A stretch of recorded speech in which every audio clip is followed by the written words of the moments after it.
नमस्कार दोस्तों, मैं हूं कुसुम कला। स्वागत करती हूं अपने यूट्यूब चैनल में। आप लोगों को एक प्यारा सा गारी गीत अवधि में सुनाने जा रही हूं, जो शादी विवाह में गाया जाता है हमारी यूपी बिहार में। वही गीत है। अरे दुल्हे का बाहिनी चालिनी बाजार, बाजरिया में लड़ी गई नजरिया। दुल्हे का बाहिनी चालिनी बाजार, बाजरिया में लड़ी गई नजरिया।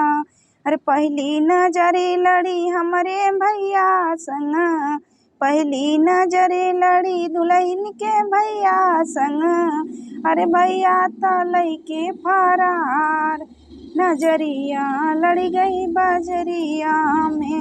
अरे भैया त लइके फरार, नजरिया लड़ी गई बजरिया में।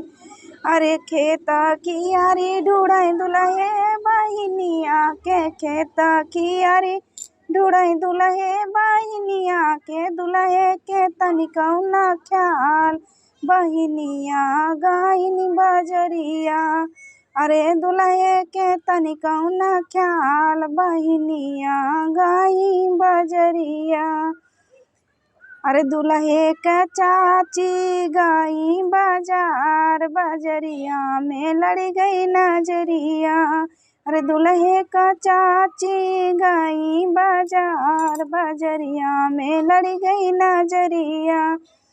अरे खेत कियारी ढूढ़ई दुल्हे चाची के, बाग बगीचा ढूढ़ई दुल्हे चाची के।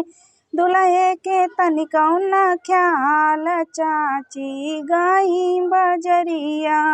अरे दुल्हे के तनिकौ न ख्याल, चाची गई बजरिया में। अरे दूसरी नजर लड़ी हमरे चचा संग, दूसरी नजर लड़ी हमरे चचा संग। चचा त लइके फरार, नजरिया लड़ी गई बजरिया में। अरे चचा त लइके फरार, नजरिया लड़ी गई बजरिया में।